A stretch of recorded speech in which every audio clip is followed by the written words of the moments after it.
Hello guys, আজকে মই সন্ধ্যার হেলেই বাইরে গেছিলাম এটিএম বুথের উদ্দেশ্যে। আর আজকে দোকানে বহুত ধরনের কাস্টমার আইতেছে, তো এই দেন এটিএম কার্ডটা লই আমি চলে গেলাম এটিএমে। তো এদিকে টাকা উঠাইয়া আমি এদিকে বললাম, মোর ভাই কইলো কি যে দাদা লুডুস করে দাও। এখন এই লুডুস করার নেমে গেলাম। এখন লুডুস করবো না যুদ্ধ করবো, এদিকে আমি বই বই কাটিং মাটিং করতেছিলাম। তো মোকে বরিশালের যে বডি, ওই বডির দিয়েই সব কিছু কাটিং করতেছিলাম। তো মুই এদিকে আলুটা মোর বাইরে দিয়ে কইলাম কি এটা ধুইয়ে আন, এবং এই গাজরটার আমি কেঁচাত কেঁচাত করে কাটা জবাই দেওয়া শুরু করলাম। এটা যে পিস পিস করে এখন ওই যে রান্নার দিকে চলে যাবো। তো মুই এদিকে যে গ্যাসের চুলাটা জ্বালাই দিলাম, গ্যাসের চুলাটা জ্বালাইয়ে এখন যে সময় তেল দেওয়ার, এদিকে তেল দেন, এদিকে দেন কাটা সবজি আলু, পাতাকপি, গাজর।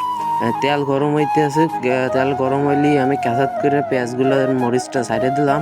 সাইডে দেওয়ার পর কিছুক্ষণ নাড়া গোড়া দিতে দিতে দিতে দিতে পেঁয়াজটা যে ফ্রাই হয়ে যাইব, তখন ওই যে আমি আমার এই যে সবজিগুলো ছিল, এই যে সবজিগুলো দিয়ে দেবো। অ্যান্ড হালকা একটু ম্যাগি মশলা দিয়ে দিলাম যাতে স্বাদটা একটু বেশ ভালো হয়।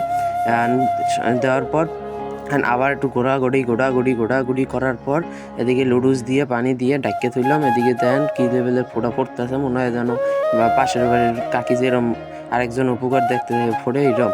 তো এদিকে দেন আবার আমি যে এটার মশলা দিয়ে দিলাম, মশলা দিয়ে তারপরে যে এদিকে আমি রান্নাটা হয়ে গেল। এদিকে আমার ভাই দেখেন খাইয়ে কইতেছে কি যে সেই স্বাদ সেই স্বাদ। তো আমি রাত্রেবেলা মাথায় তেল দিয়ে যে নাহিল তেল কয় ওটারে নাহিল তেল দিয়ে তো এখন যেমন ঘুমাইতে। তো বাই বাই টাটা, তোমরা ফলো করো।